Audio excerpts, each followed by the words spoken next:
Les années 1970 ont apporté plus que le disco et le denim. Elles ont libéré certaines des motos dormantes les plus rares jamais construites. Des machines si sous-estimées que la plupart des gens n'ont jamais su à quel point elles étaient bonnes jusqu'à ce qu'elles disparaissent. Certaines étaient des éditions limitées, d'autres étaient enterrées sous un branding fade, mais toutes ont été injustement négligées. Trouver un aujourd'hui, c'est comme chasser des licornes dans une casse. Voici les 15 motos dormantes les plus rares des années 1970. Au numéro 15, la Yamaha XS 650. Une fois que vous sous-estimez la Yamaha SS650, vous êtes déjà en train de perdre. Conçue à la fin des années 60 et lancée en 1970, cette moto était le doigt d'honneur de Yamaha au bicylindre parallèle britannique. Elle avait l'air conservatrice et sonnait familière, mais sous ce métal poli se trouvait un bicylindre SO8 de 653 cm3, surconçu qui pourrait survivre à une guerre nucléaire. Ce n'était pas la moto la plus rapide sur la route, mais ce qui faisait de la XS650 une sleeper, c'était sa capacité à encaisser les mauvais traitements et à dissimuler sa puissance avec les bonnes modifications. Avec des composants internes forgés, un vilebrequin construit comme un arbre sous-marin et un cadre qui ne fléchissait pas comme des spaghettis, elle est devenue une légende dans le monde du flat track et une favorite pour les conversions en café racer et drag strip. L'original était fluide et prévisible, et lorsqu'on le réglait, il pouvait faire pleurer un KZ 750. Trouver un modèle ancien en bon état aujourd'hui, surtout le XS1 ou XS2, est un véritable défi. La plupart ont été modifiés, raccourcis, utilisés en course ou détruits. Et ceux qui restent sont des reliques d'une époque où la fiabilité était cool et où la discrétion comptait plus que le clinquant. C'était d'une époque civilisée où des décalcomanies audacieuses ou un carénage flashy n'étaient pas nécessaires pour faire une déclaration. Tout ce qu'il fallait, c'était rappeler aux motos britanniques comment cela devait être fait. Et ensuite sur la liste, la Laverda SF 750. À première vue, la Laverda SF 750 ressemble à une classique européenne des années 70, avec son long réservoir, ses roues à rayons, son acier poli, rien de trop tape à l'œil. Ce que vous manquerez, c'est le fait que cette machine était construite comme un coffre-fort et pouvait hurler sur l'autoroute avec les meilleurs. SF signifiait super frenny ou super frein. Et croyez-nous, avec une moto aussi lourde et aussi rapide, vous en aviez vraiment besoin. Sous le style subtil se cache un bicylindre parallèle de 744 cm3, pratiquement indestructible. Il a été conçu sous l'influence du moteur CB77 de Honda et construit pour rivaliser directement avec les bicylindres britanniques, et il était équipé de vilebrequins à roulement à rouleau, d'internes forgés et d'un cadre robuste qui lui offrait une conduite stable et bien ancrée.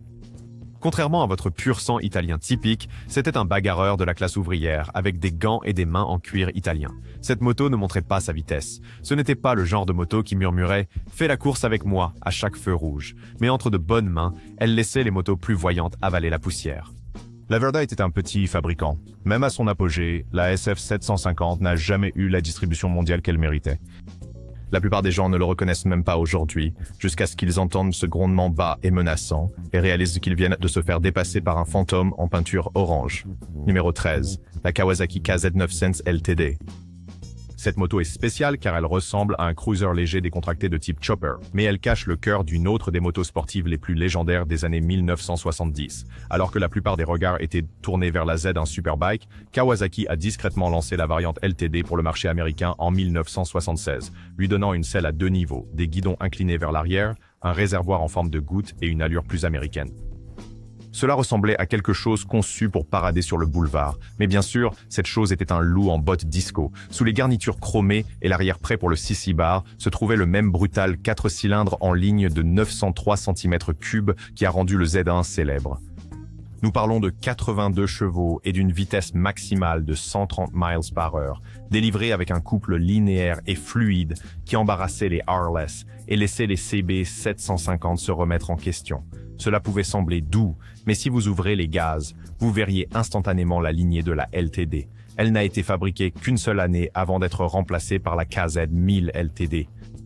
La plupart des motards achetaient soit la Z1 pour ses performances, soit ignoraient complètement la LTD, la voyant comme une moto de style. Aujourd'hui, cela signifie que les KZ900 LTD propres et non modifiées sont difficiles à trouver, surtout celles qui n'ont pas été découpées ou repeintes à la bombe. Pourtant, c'est une dormeuse avec une coupe mulet, sérieuse à l'avant et festive sous le réservoir. Accrochée au numéro 12 se trouve la Suzuki GT750, également connue sous le nom de Water Buffalo. À première vue, la GT750 ne crie pas performance, car elle est grande et lourde. Elle a du chrome à profusion et un radiateur géant qui lui donne l'air de transporter des courses, pas de brûler de la gomme. La silhouette de Dad Bod peut vous tromper, mais cette bête a été la première moto à refroidissement liquide produite en série au Japon, et elle était propulsée par un moteur 3 cylindres à 2 temps qui sonnait comme une tronçonneuse en guerre avec une trompette. Surnommée Water Buffalo aux États-Unis et Kettle au Royaume-Uni, c'était la réponse ambitieuse de Suzuki au marché du tourisme. Alors que d'autres utilisèrent des moteurs à 4 cylindres refroidis par air, Suzuki a intégré un triple 2 temps de 739 cm3 avec un système de refroidissement liquide et suffisamment de couple pour arracher la peinture de l'autoroute de l'asphalte. Il développait environ 67 chevaux, mais les préparateurs ont rapidement réalisé qu'il réagissait très bien aux modifications. Le moteur était étonnamment doux pour un fumeur et capable de vitesses de pointe surprenantes une fois débridé. C'était le parfait gentleman habillé de Suzuki avec des repose-pieds de tourisme, un long empattement, un potentiel de carénage massif. Cela ne l'a pas empêché de dépasser la plupart des 750 tout en laissant derrière lui un doux nuage de fumée bleue d'huile. Cependant, les motos de tourisme à 2 temps étaient de niche, même à leur apogée. Les normes d'émission et la faible consommation de carburant les ont rapidement éliminées, ce qui signifie que les survivants sont soit des motos de collection restaurées, soit des monstres modifiés. Vous trouverez de l'air respirable sur Pluton avant de trouver des GT750 propres et fraîches parcourant les rues. Et au numéro 11, la Rickman Matissa CR750. La Rickman Mati CR 750 ressemble à un café racer britannique de boutique, un joli visage en armure d'alliage. Mais sous ce carénage poli se cache souvent le cœur battant d'une Honda CB 750, réglée pour le chaos. Les frères Rickman étaient des sorciers du châssis, connus pour créer des œuvres d'art roulantes qui pouvaient mieux se comporter que les motos d'usine sur lesquelles elles étaient basées, et leur CR 750 ne faisait pas exception. La Matissa a été vendue en kit et certaines étaient construites avec des moteurs Triumph, d'autres avec des moteurs Kawasaki. Mais les plus rares et les plus redoutables avaient un moteur Honda CB 750 à l'intérieur, quelque chose qui était déjà un moteur légendaire. Déposer ce moteur 4 cylindres en ligne de 67 chevaux et plus dans un cadre en acier Reynolds 530 et un pain en nickel de Rickman avec une suspension de spécification course, et vous aviez un assassin discret enveloppé dans une couture sur mesure. La plupart des motards ne reconnaissaient pas ce qu'ils regardaient. Il n'y avait pas de badge, pas de nom de modèle estampé sur le réservoir, juste des lignes épurées, une posture agressive et un pilote qui savait exactement ce qu'il faisait. Dans la rue, elle ressemblait à un jouet personnalisé pour le week-end. Sur la piste, elle pulvérisait les motos sportives de série, car ces motos n'ont jamais été produites en masse. Chacune était construite à la main par des passionnés ou des ateliers utilisant des cadres Rickman en série limitée et des pièces de donneur. Trouvez aujourd'hui une véritable Rickman CR 750 d'époque, surtout avec toute la fibre de verre d'origine. C'est comme trouver une licorne portant des cuirs de course. Numéro 10, la Moto Guzzi V7 Sport. La Moto Guzzi V7, avec son réservoir bas, ses roues à rayons et sa posture décontractée, ressemble à quelque chose que vous conduiriez pour aller à un club de jazz, pas à une journée sur circuit. Cependant, cette moto était le rappel pas si subtil de l'Italie que rapide n'a pas besoin d'être tape à l'œil. Sous cette douce carrosserie, nous avons un V-twin transversal de 748 cm3 avec une transmission par arbre, un centre de gravité bas et suffisamment de couple pour vous catapulter dans la province suivante. La V7 Sport a été conçue pour être stable, durable et étonnamment rapide. Elle se manœuvrait comme un rêve grâce à un cadre sur mesure développé par Lino Tonti qui a littéralement abaissé le moteur dans le cadre pour un meilleur équilibre. Elle pouvait atteindre 125 miles par heure, ce qui en faisait la moto de série la plus rapide d'Italie à l'époque. Et elle avait une stabilité à haute vitesse à toute épreuve, un domaine où même les rivales japonaises avaient du mal. Elle ressemblait à une tourée tranquille car elle n'avait ni peinture criarde ni lignes agressives. Comme l'original, ne jugez pas un livre à sa couverture en cuir. La V7 Sport ne faisait pas tourner les têtes, mais elle gagnait des courses aussi facilement qu'un humain respire. Moto Guzzi n'était pas une marque de volume, donc les premiers V7 Sport ont été produits en série limitée, en particulier les versions Telai Rosso recherchées. La plupart ont été conduites durement et modifiées, donc les motos d'origine sont maintenant des trésors sacrés. Et ensuite, la Kawasaki H1 Mach 3 5 cents. Sur le papier, la Kawasaki H1 Mach 3 était juste une moto de rue de taille moyenne, un triple de 500 cm3, modeste en apparence avec un cadre mince et des guidons droits. Elle ressemblait à une moto de secours pour les navetteurs, mais elle passait de inoffensive à infernale en un clin d'œil si vous la poussiez suffisamment. Le H1 était équipé d'un triple 2 temps de 498 cm3, produisant 60 chevaux, ce qui était ridicule pour sa catégorie de poids et son époque. Il pouvait parcourir le quart de mile en moins de 13 secondes, plus rapide que certaines motos de 1000 cm3 de l'époque. La plage de puissance frappait comme un marteau à 5000 tours par minute, et le cadre, les freins et la suspension étaient complètement dépassés. Cela ressemblait à un réservoir ordinaire dans une silhouette agréable, mais le H1 était une arme de hooligan cachée dans la tenue d'un enfant de cœur. Les gens qui savaient ce que c'était lui laissaient de l'espace, et ceux qui ne le savaient pas recevaient une leçon de physique de lycée. Encore une fois, comme les deux temps vivaient vite et mouraient jeunes, beaucoup de H1 ont été détruits, courus ou modifiés au-delà de toute reconnaissance. Les survivants d'origine en bon état sont incroyablement rares aujourd'hui, et compte tenu du nombre de ceux qui ont essayé de tuer leur pilote, c'est honnêtement incroyable qu'il en reste encore. Au numéro 8, la Benelli 650 Tornado. À première vue, la Benelli 650 Tornado ressemble à une relique de Meriden ou Birmingham. C'est un bicylindre parallèle sans fioriture, avec des lignes classiques, une attitude stoïque, sans aucune touche de fantaisie. On s'attendrait à ce qu'il sonne comme une Triumph et roule comme une BSA. Mais sous le réservoir, cette machine italienne était bien plus astucieuse et beaucoup plus rare. Benelli a construit la Tornado pour rivaliser avec les bicylindres britanniques pendant leur déclin. Il était équipé d'un bicylindre parallèle refroidi par air de 643 cm3 avec une boîte de vitesse à 5 rapports, un carter d'huile étanche et des touches d'ingénierie modernes que les Britanniques n'ont jamais eu le temps de mettre en œuvre. Il développait environ 57 chevaux, plus qu'une bonne ville, et avait un meilleur équilibre grâce à un vilebrequin contrarotatif. C'était fluide, coupleux et aussi fiable qu'une hache de pierre si bien entretenue. Même aujourd'hui, personne ne s'attend à grand-chose d'un vieux Twin Benelli. Il ressemble à une imitation, mais se conduit comme une révélation. Il n'avait pas besoin d'un style extravagant ou de révolutions par minute extravagantes pour prouver un point. Alors, il est arrivé en silence et a surpassé la moitié de sa catégorie sans élever la voix. Le faible nombre de productions, surtout sur les marchés d'exportation, a considérablement limité les chiffres. Au moment où la Tornado est apparue, le monde était obsédé par les 4 cylindres japonais. Et Benelli, bien que techniquement solide, s'est perdu dans la masse. Les quelques exemplaires qui ont atteint les États-Unis étaient sous-estimés et peu achetés. Aujourd'hui, en apercevoir une dans la nature, c'est comme voir Bigfoot sur une Ducati. Ensuite sur la liste, nous avons la BMW R90S. La BMW R90S est le genre de moto qui semble avoir été conçue par quelqu'un qui lit des manuels d'ingénierie pour le plaisir. Et c'est là le piège. Avec son carénage modeste, sa peinture conservatrice, à moins que vous n'ayez l'orange Daytona flamboyant, et son moteur Boxer emblématique, elle dégageait de sérieuses vibrations de grand-père en tournée. En réalité, cependant, cette machine était un scalpel conçu pour trancher à travers le chaos des guerres de superbike des années 1970. Propulsé par un moteur Boxer bicylindre à refroidissement par air de 898 cm3, la R90S développait 67 chevaux et atteignait environ 125 miles par heure. Étant donné qu'elle était à transmission par arbre et aussi stable qu'un train de marchandises à des vitesses à 3 chiffres, c'était à prévoir.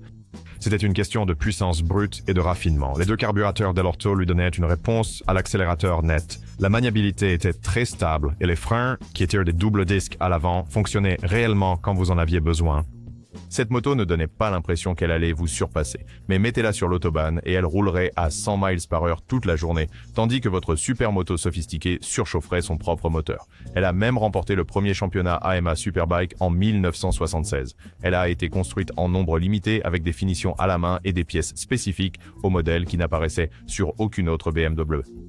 Les survivants avec des numéros correspondants et une peinture d'origine sont de l'or pour les collectionneurs aujourd'hui. Compréhensible, pour être honnête. Retour au japonais, la Yamaha RD 400 Daytona Special est au numéro 6. De loin, la Yamaha RD 400 ressemble à n'importe quelle autre moto de ville modeste. Petit réservoir, profil étroit, position de conduite droite. Mais la Daytona Special de 1979 était l'évolution finale de la ligne RD aux États-Unis et Yamaha l'a envoyée avec un bang et une bande de puissance époustouflante. Au cœur de la moto se trouve un bicylindre parallèle à 2 temps de 398 cm3 refroidi par air, produisant environ 44 chevaux. Cela ne semble pas beaucoup, mais si l'on prend en compte le poids plume de 350 livres, la géométrie ultra précise et une ligne rouge à 9500 tours par minute, on réalise que c'est un tout autre jeu. Il pouvait distancer des 4 temps de 650 cm3 au départ, et son agilité dans les virages en faisait un favori parmi les coureurs amateurs et les amateurs de routes sinueuses. Il est petit, et personne ne s'attend à ce qu'un 400 cm3 soit dangereux. Le style est épuré, classique et non menaçant, mais la Daytona était un tireur d'élite à 2 temps. Rapide, nerveux et totalement impitoyable si vous deveniez paresseux. C'était ce qui se rapprochait le plus d'une moto de course homologuée pour la route que Yamaha ait jamais vendue au grand public. Yamaha n'a fabriqué la Daytona Special qu'une seule année et les lois sur les émissions ont fermé la porte à tout le genre des motos sportives à 2 temps aux États-Unis. La plupart de ces motos ont été soit malmenées, accidentées ou modifiées en monstres de piste. Un RD400F propre d'origine est essentiellement une pièce de musée cachée dans le rêve d'un adolescent. Numéro 5, Harley-Davidson Excelsior 1000. Le Excelsior, prononcé Excelsior, était la brève et glorieuse tentative de Harley-Davidson de devenir punk rock. Née pendant l'ère AMF, une période que la plupart des fans de Harley préfèrent oublier, la XLCR ne ressemblait à aucune autre Harley avant elle. Tout était noirci, carénage de café racer, repose-pieds arrière, guidon drag bar et ainsi de suite. C'était une Harley qui essayait de se fondre dans la foule des sports européens, sauf qu'elle ne se fondait pas. Elle restait plutôt dans un coin, allumant une cigarette avec un rictus. Sous la coque noire élégante se trouvait un V-Twin Ironhead de 997 cm3 de la gamme Sportster. Rien d'exotique là, environ 61 chevaux sur le papier, mais réglé pour plus de puissance en haut régime. Il passait par une boîte de vitesse à 4 rapports et avait des freins à disque arrière, ce qui était high-tech pour Harley à l'époque. Il se comportait également mieux que n'importe quel Harley auparavant, grâce à une géométrie révisée et des fourches plus longues. Il ne prenait toujours pas les virages comme une Ducati, mais ce n'était pas censé être le cas, car il était construit pour l'attitude. Personne ne s'attendait à ce que Harley construise un café racer. C'était trop rapide pour les gars de Harley et trop lourd pour les amateurs de sport. Tout le monde l'a ignoré jusqu'à ce qu'il le voie passer en trombe, vêtu seulement de peinture noire et de mauvaises intentions. C'était une menace, mais le XLCR a été un échec commercial. Harley a vendu moins de 3200 unités en 3 ans parce qu'elle était mal comprise, sous-estimée et rapidement abandonnée. Maintenant, c'est une icône culte, une moto hors la loi fabriquée en usine qui n'a jamais trouvé sa place, en faisant le sleeper américain ultime. Et au numéro 4, la Norton Commando Production Racer. La Norton Commando était déjà une légende dans les années 1970. Un gros bicylindre de 750 cm3, brutal, avec une attitude montée sur caoutchouc et un charme à l'ancienne. Mais ensuite est venue la variante Production Racer, et tout a changé. Construit non pas pour le showroom, mais pour le podium, il a pris l'essentiel du Commando et l'a transformé en un missile minimaliste, rugissant. Visuellement, il ne crie pas moto de course, et il a cette silhouette classique de Norton, mais avec une carrosserie en fibre de verre, des guidons bas et une position de conduite plus agressive. Pourtant, la plupart des gens ne le considéraient pas comme quelque chose de spécial, à moins de savoir quoi chercher. Il ressemblait à une moto de rue modifiée. Mais en réalité, cette machine était fabriquée à la main dans l'atelier de course et réglée pour chasser les trophées. Propulsée par un bicylindre parallèle de 745 cm3 avec une culasse à haute compression, de gros carburateurs Le Mans et un arbre à cam pointu. Le Production Racer produisait nettement plus de puissance que le modèle de série. Si vous ajoutiez une carrosserie légère, des commandes reculées et une boîte de vitesse à rapport rapproché, vous aviez une moto homologuée pour la route qui pouvait déchirer le Manx Grand Prix, gagner, puis retourner tranquillement au pub. À moins de repérer les deux conduites d'huile ou les échappements de course, elle ressemblait juste à une autre Commando avec des guidons bas. La plupart ne réalisaient pas qu'il se tenait à côté d'une moto de course d'usine déguisée. Norton n'en a construit qu'un nombre très limité, quelque part autour de 200 unités, selon comment vous définissez un vrai production racer. La plupart ont été conduits durement et se sont écrasés encore plus durement. Aujourd'hui, les originaux sont assez rares pour faire transpirer les maisons de vente aux enchères.